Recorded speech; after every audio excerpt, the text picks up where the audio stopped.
What's that problem? I got the bag. There's a lot out here still. There's a lot. Second floor. Switch out. I got him. Man down. We got a man down. That was a breacher. I'm pretty sure Snowfall was the team leader. Jack here, fish finder. Only one round. This is TAC Air.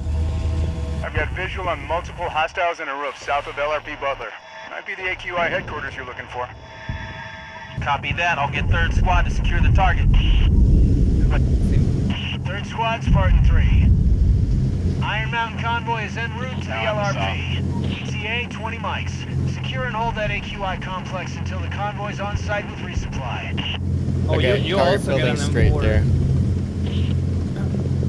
You also get an M16 if you're the breacher. Pretty cool, actually.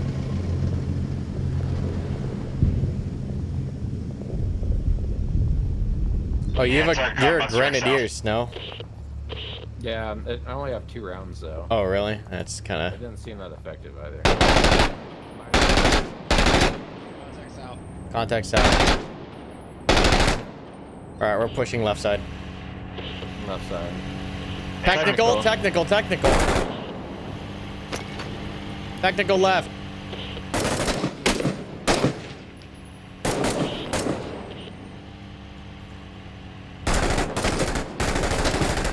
That was a V-bid.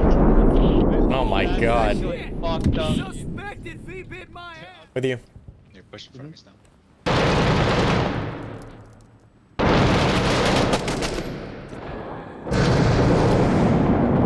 I got this right and left. Got it. Go.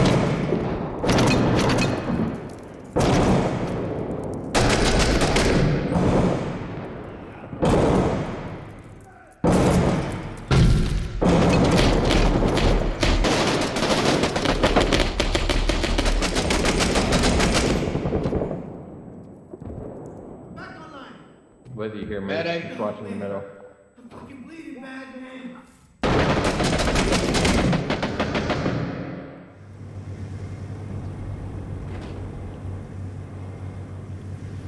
You open these?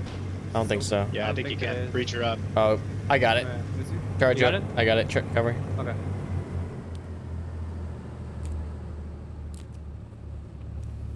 Fire in the hole. Fire in the hole. Fire in the hole.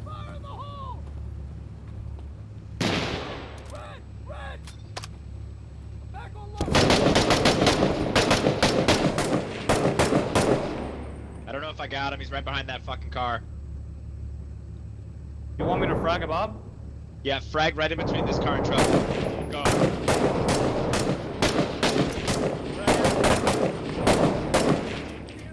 Bag. Up.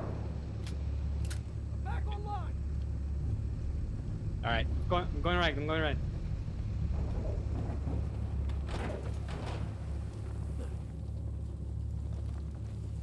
Clear. It's open left. Let's go right. It's open left.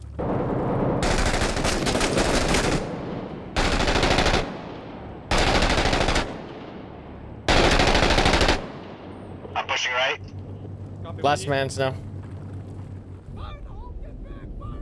Long stack, go first. Go. Spartan 3, we got a store of heavy weapons Strong wall. Strong wall. the shit out of it. All right. Go deep. Go deep. Go deep. All right, Grim, on you. Hey, Snow, suppress the blue roof. Blue roof. All right, everyone collapse in. Collapse in. Going up. So. Need one. With you. All in. All in. Oh, I don't like this. I don't like this.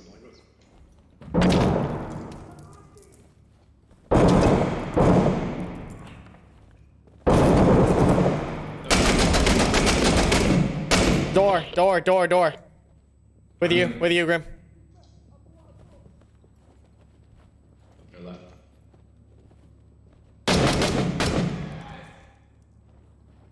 No factory. Friendly from me. Yep. On me, Grim. Ready? Right, clear. There's something on the green side. Something on the green side. Careful.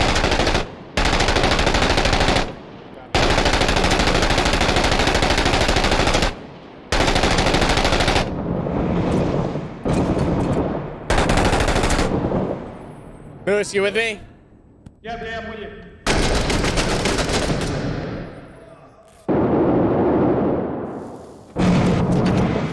Hallway left. Flip it, flip it, flip it, flip it now, flip it now. Go, go, go. Snow's up. I dropped the stairs. Clear. On you, Snow.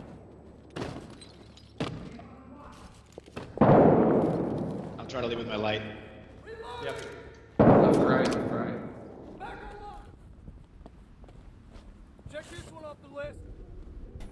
All right, get ready to defend. Yep.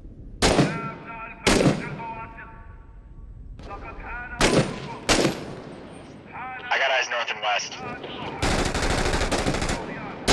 Second floor, west building.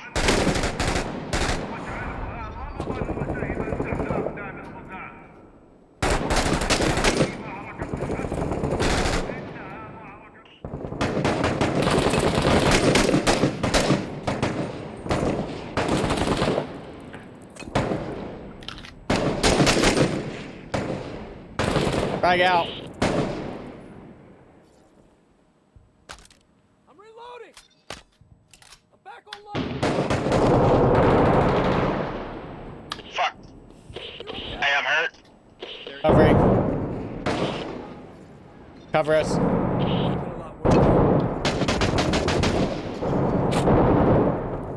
Shit. You okay?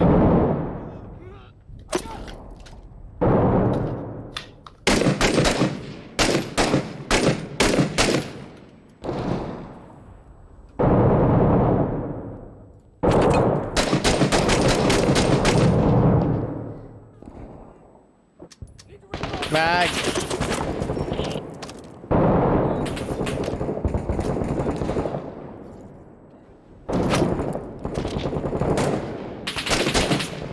There's a lot of them down there. Frag out.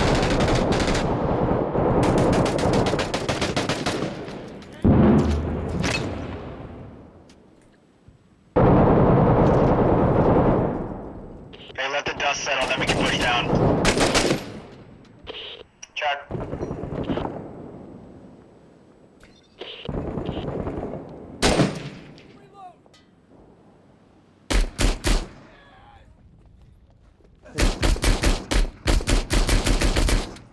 Mag. Board 3, third squad's all done in here. Compound secure. Good job, boys. Squad, the collection team's already on the way to grab the intel. All right, guys. So what you just watched there was an 8-minute cut from about an hour or so play session from earlier this week. I got my hands on an early alpha build of 6 Days in Fallujah, so big thanks to them for letting me get access there. And I have some pretty strong feelings about this game. So this second half of this video is going to be kind of casual. We're going to be going over the pros and cons of this initial, very early access build. And we're going to get into how I feel about, you know, what I liked about the game and what I disliked. So let's start off with the disclaimer. First off, this was an early build that I got to play, and we were only allowed to play really one mission. So while this game does have procedural generation, and I actually did see a significant amount change from round to round, whether it be the kinds of enemies that we saw. For example, in one round there was a V-bid, where in the next there wasn't. We saw RPG gunners, where in another playthrough we didn't see those as well. I think there's a decent amount of replayability that we'll get just from the procedural generation of every map every single time you play. But only seeing one map in one game mode, it did kind of limit the scope of what I was actually able to get my hands on. And so just keep that in mind when I go through these pros and cons, as a lot of them could be just simply adjusted or fixed by seeing more of the game. First off, the pros. This game is beautiful. It runs well. I was getting, you know, well above 120 frames, I think, at all points in time in the session, so I didn't have any optimization issues. Visually, the effects, the lighting, the quality of the textures and the assets looks fantastic. It really does look like a next-gen game. It doesn't feel like, you know, an older game or an older style of art. It does really feel contemporary. I dare to say it's pretty high up there as far as the graphical fidelity of certain tactical shooter games. It's definitely on that higher end. I do also like the sound quality in this game. They did a really, really good job with the sounds. I do, personally think they could be a little bit louder, a little bit more punchy to really, get that feeling that you're in a war zone. But otherwise, one of the really cool, unique things that 6 Days in Fallujah does is the sound within buildings or around corners feels muffled. It feels like you're actually fighting in a very claustrophobic space. It does really sell that kind of environment. So that is something that they did really well. Once again, I do like my tinnitus when I play my tactical shooters. The guys that see me play Arma know that I have that stuff cranked, but the sounds alone, very high quality. I also love their unique sound effects. The VoIP as well, I know we touched on it a little bit earlier. It does sound like you're in a building, which is, unique. You don't get that in Squad or a lot of other shooters where like it takes into account your environment as far as your voice is being projected. And so seeing that in 6 Days was very important, especially with how much CQB is actually in the game. However, there are a couple of like weird gameisms where like if I'm on the radio, there's like a small animation, put the headset down and to actually shoot. And I totally get having like a push to talk animation as you're, activating it. It can get a little weird where you feel like you're animation locked when a guy pops around the corner and you're on your push to talk and your character slowly does this animation to put his hand back before he can pull the trigger. I would like some kind of urgency or being able to break out of animation lock. I think that's something that really sets apart newer games from older games, is like having fluid animations to where it doesn't feel like I click a button and I have to wait for this whole thing to play out before I can do anything else. That's definitely something that felt a little clunky, and clunk is semi a big factor in this game, we'll say that. So we'll get onto that more in the cons phase. What else did I like about this game? The effects when nades go off in buildings. Incredibly realistic. For example, if you throw a grenade within a building, it's going to kick up all that dust just all around the room. It's impossible to see sometimes, depending on how fast you go out of that room after a nade has been thrown. I think that adds a really unique dynamic that we don't see in any other tactical shooter as far as I know, where there's a consequence to throwing that grenade in the room, where generally gamers are used to throwing grenades or flashbangs without having to make a real conscious decision. In this game, whenever you are about to throw a grenade, you have to think, well, if I throw this grenade, it's going to kick up the dust in the room, which means we're going to have to sit outside the room a little longer. And if you're on a street with a whole bunch of windows and balconies, that might not be the best choice. You might want to go dynamic into the building. So I think that was a really cool touch, especially on a CQB oriented game. I also think in the little bit of the game that I got to play, they did a solid job highlighting the history of the battle itself. You can tell that they really listen to their military advisors. They really try to do the best job they can to kind of tell the story of the battle itself in an authentic and respectful manner. I think you can definitely tell the second you open the game that that is a focus point of 6 Days in Fallujah. So I really respect that. Now on to the cons. Once again, in the short, small little snippet of the game that I played, there were some things that I did not like. The first is the clunkiness. I think that this game suffers from some weird mobility problems. Kind of tied into that animation problem I said earlier, where you kind of feel like you can get animation locked a little bit. The movement speed felt really sluggish and unresponsive. It really felt like you were kind of gliding through or walking through like molasses as you were playing. And especially in a CQB oriented game, you do want that option to go dynamic into the room, to slide to your points of domination and to, really aggressively command that room. But I think with the way that their movement is set up right now, it does feel slightly clunky.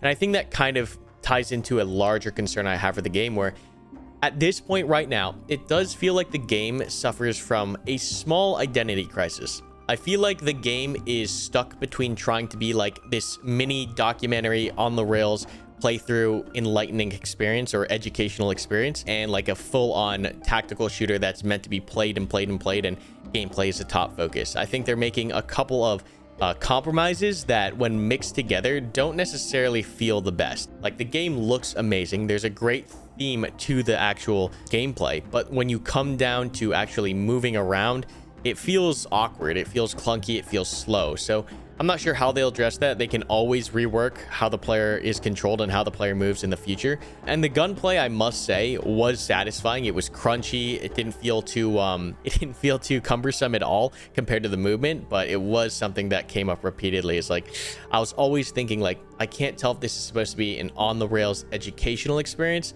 or a game that I can sit down night after night and crunch hour after hour playing. Now we're gonna get into like my specific pet peeves from, my experience playing Ready or Not or Arma 3 at this point.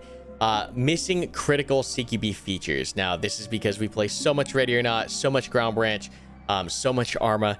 You guys know that I've gone so heavily into that side of things as far as gaming is concerned that I really do hate when certain CQB games are missing certain features. And, you know, it's not even like a lot of games have these features by default. I don't think any game without mods right now has any form of a tap or squeeze function.